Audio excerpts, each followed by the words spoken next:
안녕하십니까. 농지과학교실의 대표 강사 이재희입니다. 오늘은 원자를 찾아가는 여정의 네 번째 시간으로 기원전 6세기와 기원전 5세기의 2200년 동안 그리스 자연 철학자들이 탐구한 내용을 전체적으로 정리하고 집대성한 아리스토텔레스의 물질관을 살펴보겠습니다. 아리스토텔레스의 물질관은 세계관의 일부를 이루고 있는데, 아리스토텔레스의 세계관은 16, 17세기에 활동한 갈릴레이에 의해서 부정되기 시작한 이후에 단 하나도 남기지 않고 모든 내용이 부정됩니다. 하지만 중세 천년을 포함하여 아리스토텔레스 이후 2000년 동안 세상을 지배한 대단히 중요한 내용이므로 그 당시 생활인의 입장에서 잘 이해하는 것이 필요하겠습니다. 아리스토텔레스의 철학의 범위는 너무나 넓어서 다 설명할 수가 없는데, 먼저 물질관에 초점을 맞춰서 필요한 내용을 살펴보고 추가로 이해를 높이기 위해 필요한 부분을 더하도록 하겠습니다. 지난 동영상과 마찬가지로 오늘 동영상의 핵심 내용은 교과서에 나오는 것을 정리한 것이고, 세부적으로 설명하는 내용은 그들이가 쓰고 박종현이 옮긴 히랍 철학 입문에 있는 내용을 중심으로 설명하겠습니다. 또 러셀의 서양 철학사 내용과 인터넷에 나오는 여러 자료를 참고하였다는 것을 밝혀둡니다. 아리스토텔레스, 영어 이름은 아리스토틀인데 여기선 그리스 이름을 사용하겠습니다. 아리스토텔레스는 기원전 4세기 초엽인 기원전 384년, 지금으로부터 2400년 전이죠. 그리스 북쪽 지방인 트라키아 지방의 스타게이라에서 태어났다고 합니다. 세상을 떠난 것은 기원전 322년으로 62년 동안 살았습니다. 지도에서 스타게이라를 찾아보겠습니다. 여기가 스타게이라입니다. 여기가 아테네니까 그리스 지방의 그리스의 북쪽 지방에 있는 도시국가, 조그만 도시국가가 되겠습니다. 지금부터 아리스토텔레스가 탐구한 자연 철학에 대해서 살펴보겠습니다. 아리스토텔레스는 기본적으로 현실주의자라고 할 수 있습니다. 밀레토스가 멸망한 후 철학의 중심이 아테네로 옮겨오게 되는데, 아테네의 철학의 주요 관심은 밀레토스 학파의 자연보다는 인간과 인간의 삶이 되었습니다.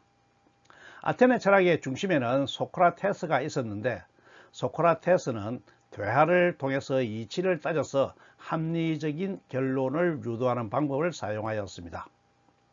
소크라테스의 제자이고 아리스토텔레스의 스승인 플라톤은 이데아라는 심오한 이상세계를 추구하였지만, 아리스토텔레스의 관심은 인간의 삶뿐만 아니라 자신이 지각하고 경험하는 자연에도 있었습니다. 아리스토텔레스의 자연 탐구는 밀레토스 학파에서 시작한 모든 자연 철학의 내용을 살펴보게 하였고, 밀레토스 학파가 견지한 관찰과 경험을 중시하는 자세와 방법은 아리스토텔레스의 성향과 기질에 부합하였습니다. 그래서 아리스토텔레스는 자연스럽게 그러한 방법을 사용하게 되죠. 이렇게 하여 아리스토텔레스는 앞 세대의 탐구 내용뿐만 아니라 탐구 방법도 크게 발전시킵니다. 아리스토텔레스의 탐구 방법의 핵심은 두 단계로 구성이 되는데, 첫 단계는 밀레토스 학파 때부터 이어져 오던 방법으로 현상에 대한 관찰을 통해 공통점을 찾아내는 것입니다. 공통점은 이것은 이러하다로 표현할 수가 있겠습니다. 오늘날의 기납적인 방법과 같습니다. 그런데 아리스토텔레스는 공통점을 찾아내어 이것은 이러하다는 설명을 하는 것에서 끝내지 않고 소크라테스의 방법, 연역 추론하는 방법으로 사유를 확대해 나갑니다. 앞에서 얻은 이러하다는 설명에서 출발하여 연역적으로 합리적 사고를 하여서 새로운 설명이나 결론을 추가로 얻는 방법이죠.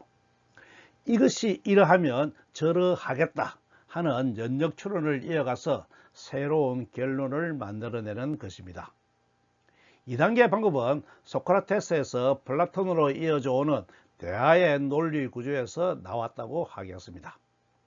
물론 아리스토텔레스도 대화편을 많이 만들었다고 하죠. 지금은 전해지지 않고 다 소실되었다고 합니다. 아리스토텔레스의 탐구 방법은 오늘날의 말로 하면 기나법에 연역법을 더한 것인데, 오늘날의 과학적 탐구 방법 또는 가설 연역법과 크게 다르지 않는 방법입니다. 지금부터는 아리스토텔레스가 이 같은 탐구 방법을 적용하여 탐구한 내용을 살펴보겠습니다.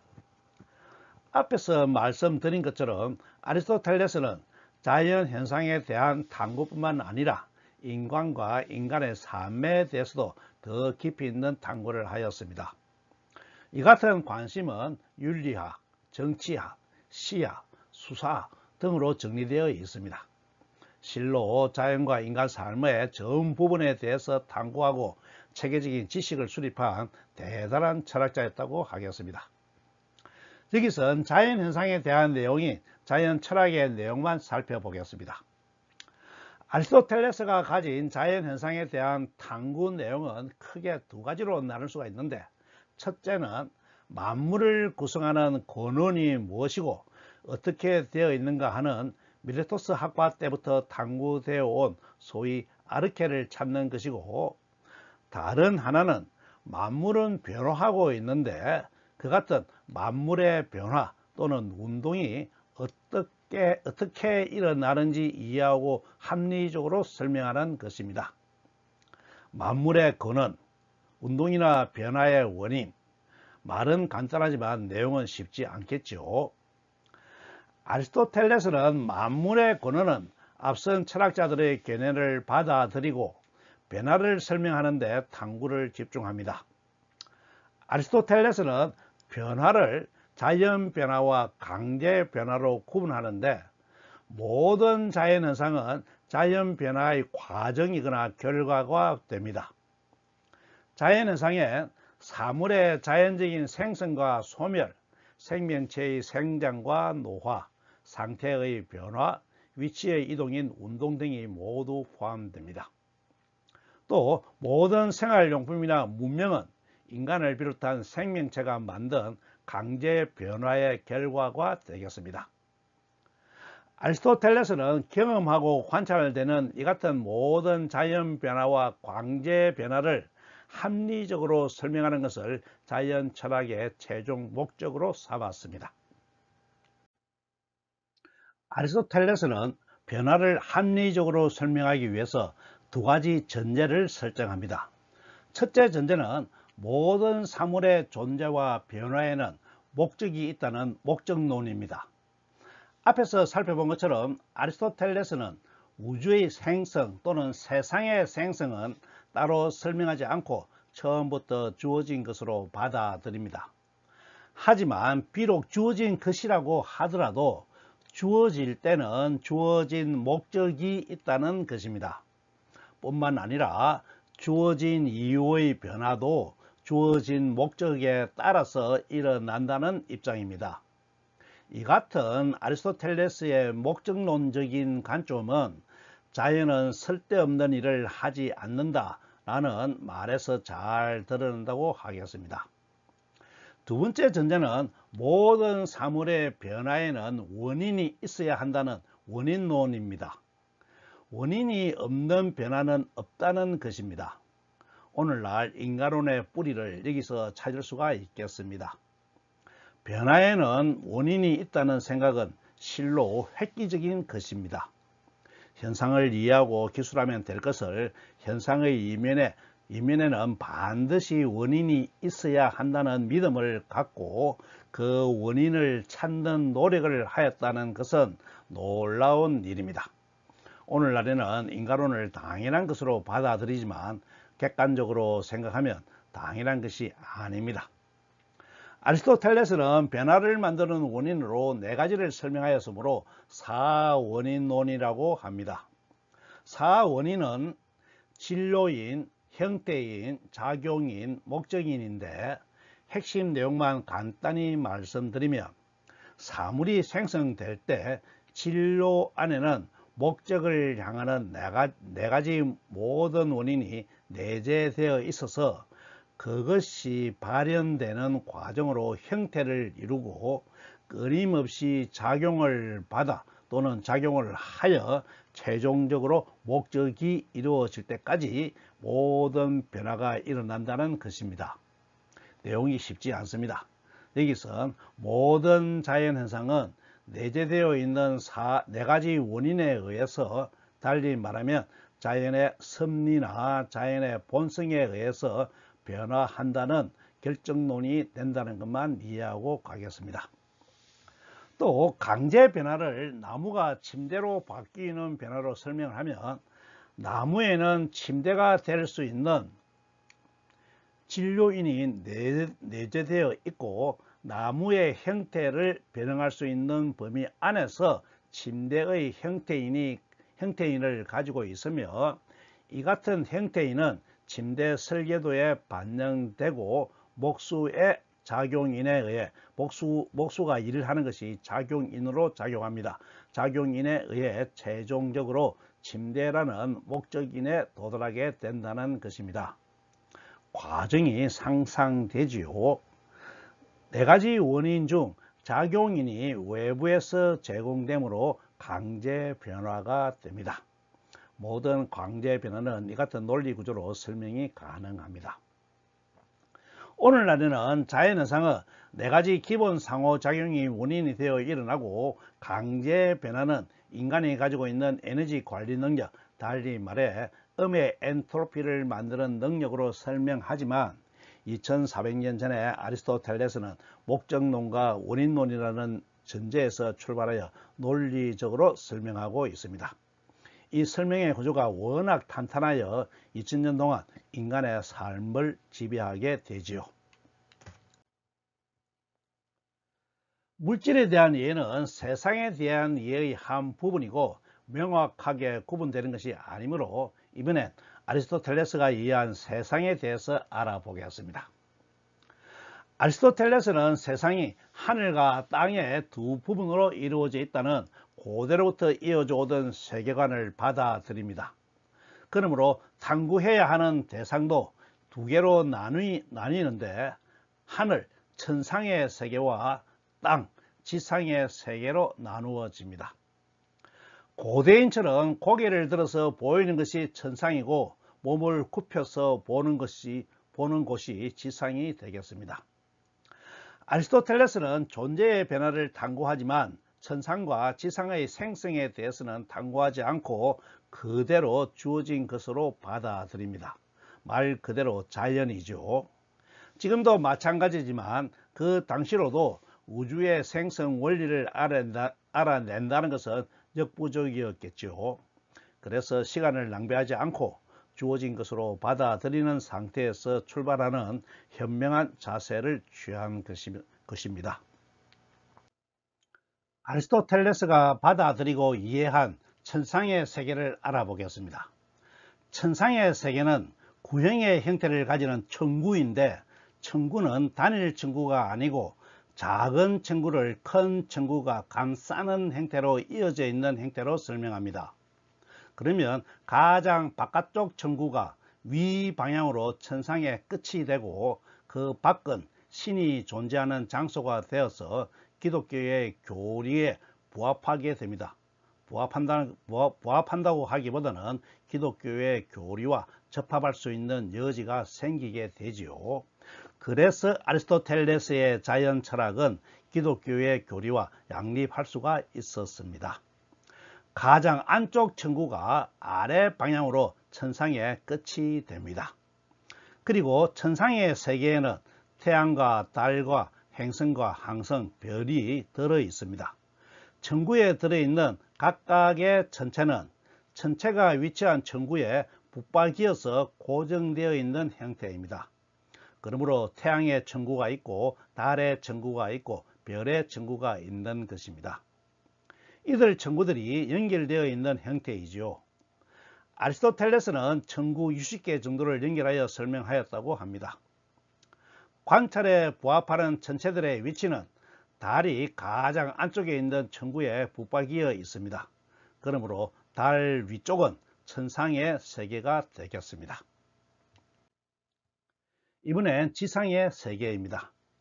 지상의 세계는 역시 구형인 지구로 대표됩니다. 지구는 천구의 중심에 자리 잡고 있으면서 지구 자체는 움직이지 않는 존재입니다. 부동의 존재이죠. 지상세계와 천상의 경계는 달의 천구 바로 아래에 있게 됩니다. 그러므로 지표면과 달의 천구 사이에는 지상세계의 속하게 됩니다.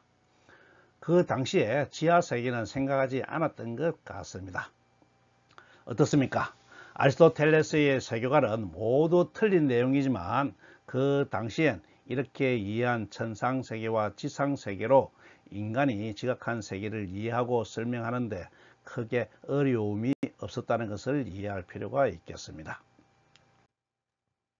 세계관을 모식도로 그려보면 지구는 평형을 이루어 움직이지 않으면서 중심의 위치에서 공중에 떠 있으므로 인간은 지구에서 고개를 들어 하늘을 보며 천상의 세계를 볼 수가 있습니다.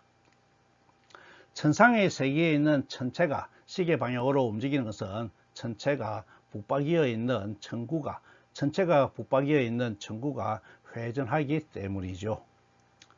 천구의 운동은 완벽한 원운동이 됩니다. 왜냐하면 천상의 세계가 완벽하기 때문에 운동도 완벽한 원운동이 되는 것이 논리적이기 때문입니다. 하지만 그 당시 아리스토텔레스에겐 전체의 운동을 설명하는 것이 쉽지 않은 일이었는데 아리스토텔레스로부터 500년 정도가 지난 2세기에 와서 프톨레마이오스가 행성을 구분하고 순서를 정하고 행성의 순행과 역행 등 관찰한 내용을 나름대로 합리적으로 설명합니다. 프톨레마이오스가 정립한 천상세계의 운동 이론을 천동설이라고 합니다. 천동설에 대한 자세한 설명은 우주 전문 분야의 천체의 관측 강의에서 다루도록 하겠습니다. 천체의 운동이 원운동이라는 아리스토텔레스의 설명은 2000년 후에 케플러에 의해서 타원 운동임이 증명되어 부정된다는 것을 우리는 잘 알고 있습니다. 그러면서 빨간색 점선으로 된 부분이 천상과 지상세계의 경계이죠. 가장 바깥쪽 천구 밖은 표시되지 않았지만 신의 영역이 되겠습니다. 여기까지 준비를 마쳤으므로 지금부터 아리스토텔레스의 자연철학 주제를 다루도록 하겠습니다. 아리스토텔레스의 세계는 천상세계와 지상세계로 나누어져 있었으므로 자신의 탐구 내용인 세상을 구성하는 권원과 세상을 구성하는 사물의 변화 또는 운동이 어떻게 일어나는지도 천상세계와 지상세계에 대해서 따로따로 설명합니다. 따로따로 설명하는 것은 논리적으로 당연하다고 하겠습니다. 먼저 천상세계에 대해 알아보겠습니다. 아리스토텔레스는 천상세계는 한 가지 물질로 이루어져 있다고 생각하였습니다. 이 물질을 에테르라고 하였습니다. 그러므로 천상세계를 구성하는 아르케는 에테르 한 가지입니다. 이론론이지요. 뒤에서 살펴보겠지만 지상의 세계는 사원론이 됩니다. 아리스토텔레스가 이해하는 에테르는 눈이나 다른 감각기관에 의해 감각되지 않는 순수한 물질입니다. 그러므로 있다고 말하지 않으면 없는 것과 같은데 세상이 있으면 세상을 구성하는 물질이 있어야 하므로 있다고 추상하고 그 이름을 에테르라고 붙인 것으로 이해하면 되겠습니다.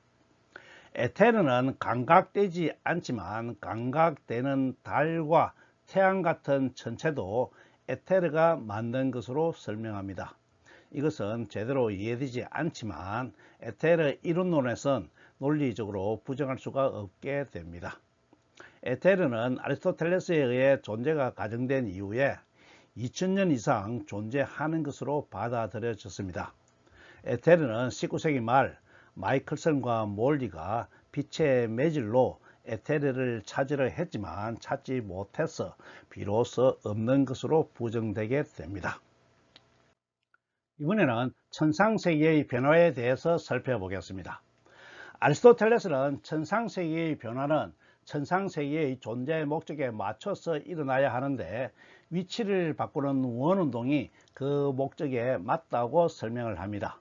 왜냐하면 천상의 세계는 이미 목적을 이룬 완전한 상태에 있으므로 달리 발전을 위한 다른 변화가 필요하지 않기 때문입니다. 그래서 천상세계는 위치만 바꾸는 변화인 원운동을 자연의 본성으로 가지며 영원히 운동하게 된다는 것입니다. 다만 눈에 보이는 불규칙한 운동도 설명하여야 하는데 천체들은 주위 천체들과 천구를 매개로 결합되어 있어서 운동의 영향을 서로 주고받게 되는데 주고받는 영향의 결과로 눈에 보이는 불규칙한 천체의 운동이 나타난다고 이해합니다. 물론 불규칙한 천체의 운동도 완벽한 운동이라고 생각합니다.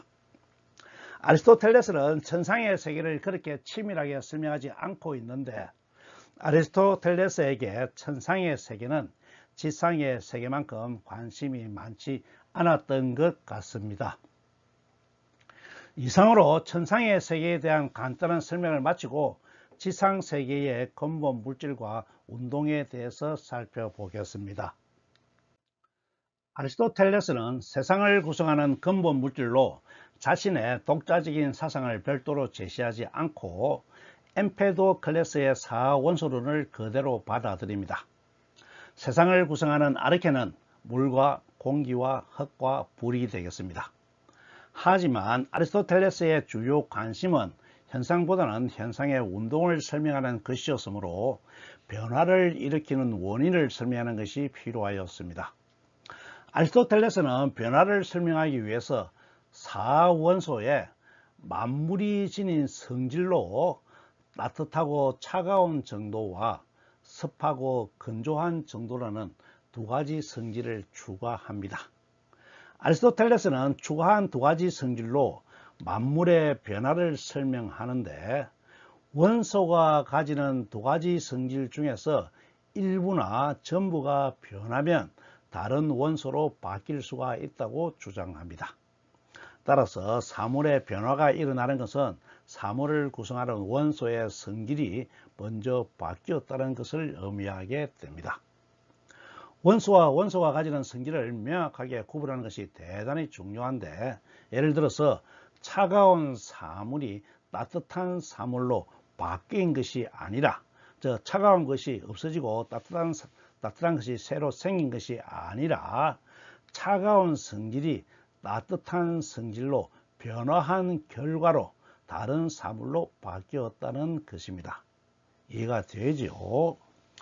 아리스토텔레스가 말하는 따뜻하고 차가운 정도는 오늘날 화학 반응에서 에너지나 열로 설명이 가능하고 습하고 건조한 정도는 수분 함량이나 계의 환경으로 설명이 가능하다고 할 때 그 당시 대단한 통찰을 하였다고 하겠습니다. 교과서에 나오는 표로 정리를 하고 설명을 추가하겠습니다. 사원소에 해당하는 물과 공기와 흙과 불이 표시되어 있습니다. 그리고 두 가지 성질에 해당하는 따뜻함과 차가움, 습함과 건조함이 마주보게 표시되어 있죠. 그럴 때 물이 가지는 성질은 차갑고 습한 성질입니다. 즉 습하고 차가운 성질이 모여서 물이 된다는 것이죠. 그리고 공기는 따뜻함과 습한 성질을 가지면 공기가 되고 흙은 차갑고 건조한 성질을 가지게 되면 흙이 되고 따뜻함과 건조한 성질을 가지면 불이 된다는 것입니다. 그러므로 만약 공기가 따뜻함과 습한 성질을 공기가 가지고 있는데 따뜻함 대신에 건조함을 가지게 되면 따뜻함과 건조함을 가지게 되겠죠. 따뜻하고 건조한 성질은 불이 되니까 따뜻함과 건조함을 가지게 되면 불로 바뀐다는 것입니다. 저 공기에 오늘날의 상황으로 설명하면 공기를 가열하면 습한 것이 없어지고 건조한 것이 됨으로써 불로 바뀐다. 공기가 탄다. 이렇게 되나요? 어쨌든 이렇게 설명이 되겠습니다. 이런 것이 사원소가 두 성질에 의해서 다른 원소로 변환되는 것을 설명하는 원리입니다. 하나 더 해보면 흙이 있는데 흙은 건조함과 차가움 성질을 가지고 있는데 만약 차가운 성질이 따뜻한 성질로 바뀌면 건조함과 따뜻함, 그래 되면 흙이 다시 불로 바뀌게 되겠죠. 반대 방향으로 해볼까요? 그러면 공기가 따뜻함과 습함 성질을 가지고 있는데 따뜻한 성질이 차가운 성질로 바뀌면 습하고 차가운 성질을 가지게 됨으로써 물이 된다는 것입니다. 전체적으로 그 구조와 원리가 이해가 되었죠. 이번엔 사원소가 어떻게 하여 만물을 만들어내는지 알아보겠습니다. 사원소설을 주장한 엠페도클레스는 사원소의 결합 비율에 따라서 다양한 사물을 형성한다고 하였는데 아리스토텔레스는 이 주장도 그대로 받아들입니다. 또 지상세계의 모든 공간은 사물로 가득 채워져 있다는 엠페도클레스의 주장도 그대로 수용합니다. 이 같은 주장은 오늘날 물질은 연속되어 있다는 연속설로 정리되어 있습니다. 연속설에 따르면 아무것도 없는 빈 공간은 존재하지가 않습니다. 공기의 실체를 확인한 엠페도클레스에겐 눈에 보이진 않지만 모든 공간은 공기로 가득 채워져 있습니다. 또 비록 공간에 비어있는 곳이 없어도 사물의 자리 이동, 즉 운동이 가능한 이유를 설명합니다. 물이 차 있는 공간은 비어있는 공간이 없지만 물고기는 물 속에서 이동할 수가 있고 물고기가 이동해도 물은 항상 물고기를 감싸고 있는 것과 같이 신축성이 있는 공기가 공간을 가득 채우고 있어서 공간 이동이 가능하다고 설명하였는데 아리스토텔레스는 이 같은 엠페도클레스의 주장도 그대로 받아들입니다. 아리스토텔레스는 자연은 진공을 싫어한다 라고 말하며 빈 공간을 부정하였다고 합니다. 이번엔 지상세계에서 만물이 변화하는 현상을 설명하도록 하겠습니다. 앞에서 살펴본 것처럼 아리스토텔레스에겐 모든 변화에는 원인이 있어야 하였는데 그 원인을 네 가지 원인, 진로인, 형상인, 작용인, 목적인으로 분석합니다. 철학적인 내용은 뒤로 미루고 여기서 꼭 필요한 부분만 설명하려고 합니다. 만물의 근원인 사원소 안에는 네 가지 원인이 내재되어 있습니다. 그러므로 스스로 변화를 일으키는데 자연 변화이죠. 스스로 자연 변화를 일으키는데 물과 흙은 네 가지 원인의 작용 결과에 의해서 스스로 아래로 떨어지는 운동을 하고 공기와 불은 스스로 위로 올라가는 운동을 합니다. 이것은 천상세계에서 천구와 천체가 완전한 상태에서 원운동을 하는 것처럼 지상세계에서는 사원소가 불완전한 상태에서 완성을 향해 나아가는 과정에서 아래나 위로 직선운동을 하는 것으로 이해할 수가 있습니다. 사원소의 직선운동은 천상세계의 원운동이 자연적 본성인 것처럼 지상세계의 자연적 본성으로 이해하면 되겠습니다. 또 같은 직선운동이라고 하더라도 그 크기와 세기가 다른데 위로 올라가는 운동을 하는 불과 공기 중에서도 불의 성질이 더 강하고 더 빨리 더 세게 올라가고 아래로 떨어지는 운동을 하는 물과 흙 중에서는 흙이 더 세고 강하게 떨어집니다. 그러므로 지상은 지포면으로부터 흙과 물과 공기와 불의 순서로 청위를 구성하게 됩니다. 이 청위의 형성이 이해가 되죠. 지금부터는 사원소가 결합하여 만드는 합성물의 변화를 살펴보겠습니다. 결론부터 말씀드리면 아리스토텔레스는 사원소가 결합하여 만들어진 합성물은 결합된 원소의 비율만큼 딱 그만큼만 운동성을 가지게 된다고 설명합니다. 그러므로 큰 그릇에 든 흙이, 즉 큰 흙덩어리죠. 큰 흙덩어리가 작은 그릇에 든 흙보다 빨리 떨어지고 젖은 흙이 마른 흙보다 더 빨리 떨어집니다. 그리고 큰 풍선이 작은 풍선보다 더 빨리 올라가고 근초에서 나오는 불이 젖은 장작에서 나오는 불보다 더 빨리 올라갑니다. 물론 두 가지가 섞여 있는 경우에는 딱 그만큼만 더하고 딱 그만큼만 더해서 나오는 결과값에 따라서 움직이게 되겠죠. 아리스토텔레스의 관점에서 합성물의 운동이 어떻게 일어나는지 이해가 잘 되었을 것으로 생각합니다. 오늘날의 관점에서 모두 틀리지만 인간은 이같이 틀린 지식으로 2000년 동안 열심히 생활해 왔다는 것도 이해하는 것이 중요하겠습니다. 강제 변화에 있어서도 목수가 침대를 만들 때 나무가 가진 이 같은 성질을 이용하여 침대를 만들게 됩니다. 어떻습니까? 아리스토텔레스가 세상을 이해한 안목이 대단하다는 것을 알 수 있죠. 오늘날의 관점에서 보면 내재되어 있는 사학 원인은 자연 법칙이나 네 가지 힘으로 대체할 수가 있을 겁니다. 합성물의 강제 변화도 논리적으로 운동을 설명합니다. 앞에서 예로된 목수가 나무로 침대를 만드는 작업에 있어서 나무에는 이미 침대가 될 수 있는 진로인이 들어있고 침대 형태라는 형상인이 들어 있습니다. 질그릇처럼 나무로 만들 수 없는 것은 나무의 질그릇에 진로인이 없기 때문입니다. 만약 형상인이 들어있지 않은 형태의 침대는 설계는 할 수 있어도 만들지는 못합니다. 나무라는 진로에는 그러한 형상인이 없으니까요. 나무로 형태를 맞추지 못하는 이상한 형태의 침대는 아리스토텔레스가 볼 때 나무가 형상인을 가지지 않은 것으로 설명합니다. 변화에서 진로인과 형상인의 기능이 이해가 되나요? 형상인에 따라 제대로 된 설계도를 보고 목수가 직접 일을 하는 것은 작용인이 됩니다. 목적인은 애초에 침대라는 목적을 설정할 때 이미 작용하였습니다. 목수가 침대를 만드는 과정에서 나무가 가진 여러 가지 원인이 작용하는 것이죠. 아리스토텔레스는 침대 하나 만드는 과정 또는 그러한 변화도 합리적으로 일관된 체계로 설명하려고 하였다는 것을 알 수가 있습니다. 어떻습니까? 아리스토텔레스가 세상을 이해한 안목이 대단하다는 것을 알 수 있죠.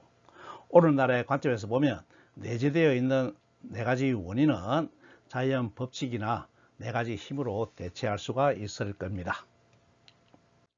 이번에는 교양으로 위대한 철학자 아리스토텔레스의 생애를 간단히 요약하도록 하겠습니다. 아리스토텔레스의 집안은 대대로 의사 집안이어서 아버지는 그리스 북쪽 왕국인 마케도니아 왕국의 당시 왕인 필리포스 2세 왕의 지위를 물러받아 시위로 지냈다고 합니다. 그러므로 아리스토텔레스도 경제적으로 어려움이 없었다고 하겠습니다. 기원전 384년 그리스 북부 지방인 스타게이라에서 태어난 아리스토텔레스는 기원전 367년 17살이 되자 플라톤이 아테네에서 세운 학원인 아카데미아에서 공부하기 위해 아테네로 옵니다. 그 당시 성인이 되는 나이는 17살이었던 것 같습니다. 아리스토텔레스는 기원전 347년 플라톤이 죽을 때까지 20년 동안 아카데미아에서 머물며 연구의 깊이를 더해 갑니다. 플라톤이 죽은 후에 플라톤의 조카가 아카데미아의 원장이 되는데 아리스토텔레스는 새로운 원장과 학문적으로나 인간적으로 함께 할 수가 없어서 37살에 아카데미아를 떠나게 됩니다. 아테네를 떠난 아리스토텔레스는 아소스의 참주인 헤르미아스의 초대를 받아서 아소스의 조그만 학원에서 3년 동안 강의를 하고 40살부터는 약 2년 동안 아소스 맞은편에 있는 레스보스 섬에서 머무르게 됩니다. 이 시기에 생물에 대한 연구가 많이 이루어졌다고 합니다. 기원전 342년 42살이 되었을 때 마케도니아의 왕 필리포스 2세로부터 14살인 자신의 아들 알렉산드로스의 스승이 되어달라는 초청을 받아서 마케도니아의 수도였던 펠라로 옮겨갑니다. 그곳에서 아리스토텔레스는 알렉산드로스가 성인이 될 때까지 약 3년 동안 가정교사로 알렉산드로스를 가르칩니다. 이후에도 계속 북부지방에 머무르다가 기원전 336년 알렉산드로스가 왕위를 물러받고 페르시아 중복 원정에 나서자 아테네로 돌아와서 그 다음 해에 니케이온이라는 자신의 독자적인 학원을 개설합니다. 그 당시 아테네는 마케도니아의 지배를 받고 있었으므로 아리스토텔레스가 아테네 시민이 아니었지만 마케도니아 왕국의 지원과 후원을 받아서 학원은 크게 번성하였고 아리스토텔레스는 아주 안정된 환경에서 강의와 연구를 할 수 있었다고 합니다. 하지만 기원전 323년 여름에 알렉산드로스 왕이 전장에서 사망하였다는 소식이 아테네에 전해지고 아테네를 비롯한 그리스의 도시국가들이 독립을 추구하고 아리스토텔레스는 불경죄로 고발되어서 재판을 받게 됩니다. 이 같은 억압 상황에서 아리스토텔레스는 소크라테스처럼 감옥에서 죽는 것을 받아들이지 않고 스스로 아테네를 떠나서 아테네 옆에 있는 에우보이아 섬의 칼키스로 이주합니다. 스스로를 추방한 것과 같습니다. 칼키스에 온 아리스토텔레스는 1년을 넘기지 못하고 기원전 322년 62살의 나이로 세상을 떠나게 됩니다. 아리스토텔레스가 지나온 곳을 지도에서 찾아보겠습니다. 여기가 스타게이라죠. 그리고 스타게라에서 아테네로 넘어옵니다. 그리고 아테네에서 20년 동안 공부를 한 다음에 아소스로 옮겨가죠. 아소스에서 3년 동안 강의를 한 다음에 맞은편에 있는 레스보스 섬으로 건너와서 약 2년간 해양생물을 연구합니다. 그러다가 마케도니아 왕의 초청을 받아서 알렉산드로스를 가르치기 위해 펠라로 이동합니다. 펠라에서 한 7년 정도 머무르다가 알렉산드로스 대왕이 원정을 나가자 자신도 아테네로 되돌아와서 니케이온이라는 학원을 개설하죠. 알렉산드로스 대왕이 사망한 이후에 스스로 칼키스로 추방을 하고 거기서 1년 정도 머무르다가 세상을 떠나게 됩니다. 여기까지 아리스토텔레스에 대한 강의를 마치고 오늘 강의를 간단히 요약하겠습니다. 아리스토텔레스의 생애입니다. 아리스토텔레스는 기원전 384년 그리스 북부지방에 있는 스타게이라에서 태어나 기원전 322년 칼키스에서 62살의 나이로 정치적 추방인으로서 어렵게 생을 마감합니다. 아리스토텔레스는 아테네 출신이 아니었지만 성인이 되어서 아테네로 온 후에 33년 동안 아테네에서 살았는데 플라톤의 제자이자 아카데미아의 학생과 연구생으로서 20년을 살았고 다시 아테네로 돌아와서는 자신이 세운 학원인 니케이온의 교수와 연구자로서 13년을 머뭅니다. 아리스토텔레스의 세계관을 살펴보면 아리스토텔레스는 세상이 천상의 세계와 지상의 세계로 나누어져 있고 천상의 세계는 천구가 이어져 있는 형태이고 천체는 천구에 고정되어 있다고 이해합니다. 가장 안쪽에 있는 달의 천구는 달의 천구로 달의 천구 바로 밑에 지상세계의 경계가 있다고 이해하였습니다. 이번엔 지상세계를 정리하겠습니다.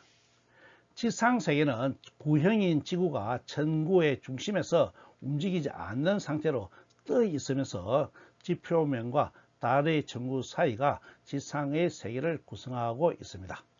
지상세계는 천상세계와의 경계에서 아래 방향으로 불과 공기와 물과 흙의 층위를 이루고 있습니다.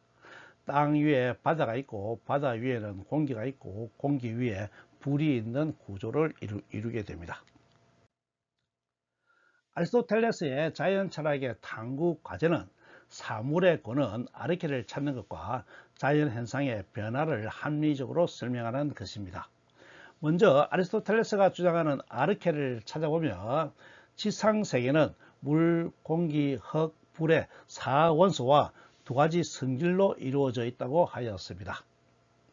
두 가지 성질은 따뜻하거나 차가운 정도와 습하거나 건조한 정도로 나타나는데 중요한 것은 이 성질이 변하면 원소가 다른 원소로 바뀔 수 있다는 것입니다. 반면에 천상세계는 에테르라는 단일 원소 제5원소로 이루어져 있으며 완전한 형태를 유지한다고 하였습니다. 이번에는 사물의 변화를 설명하는 내용을 정리하겠습니다. 아리스토텔레스는 모든 변화에는 원인이 있어야 한다는 인과론적인 생각을 하였으며 변화를 일으키는 네 가지 원인이 작용하여 자연 변화와 강제 변화가 생긴다고 이해하였습니다. 네 가지 원인은 각각의 기능에 따라서 진료인, 형상인, 작용인, 목적인으로 구성됩니다. 아리스토텔레스는 지상세계의 변화는 불완전한 사물이 완벽한 목적인을 향해 나아가는 과정으로 이해하였습니다. 변화 과정 자체가 불완전한 상태를 반영하고 있는 것이죠.